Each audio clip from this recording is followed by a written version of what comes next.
বিয়েতে ৫১টা শাড়ি পেয়েছিল মেয়েটা।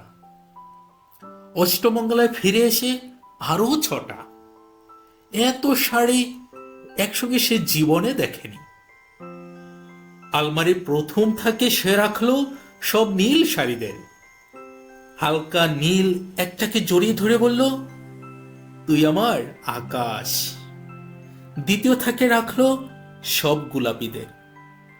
একটা গোলাপিকে জড়িয়ে ধরে বলল, তোর নাম অভিমান। তৃতীয় থাকে ৩টি ময়ূর, যেন ৩ দিক থেকে ছুটে আসা সুখ। তেজপাতা রং যে শাড়িটার, তার নাম দিল বিষাদ। সারা বছর সে শুধু শাড়ি উপহার পেল। এত শাড়ি সে কি করে এক জীবনে পরবে? কিন্তু বছর যেতে না যেতেই ঘটে গেল সেই ঘটনাটা। সন্ধ্যের মুখে মেয়েটি বেরিয়েছিল স্বামীর সঙ্গে চাইনিজ খেতে। কাপড়ে মুখ বাঁধা ৩টি ছেলে এসে দাঁড়ালো। স্বামীর তলপেটে ঢুকে গেল ১২ ইঞ্চি। উপর থেকে নিচে, নিচে নেমে ডান দিকে, যাকে বলে এল। পরে রইল খাবার। চিলিফিশ থেকে তখনও ধোঁয়া উঠছে। এর নাম রাজনীতি, বলেছিল পাড়ার লোকেরা। বিয়েতে ৫১টা শাড়ি পেয়েছিল মেয়েটা। অষ্টমঙ্গলায় ফিরে এসে আরো ৬টা।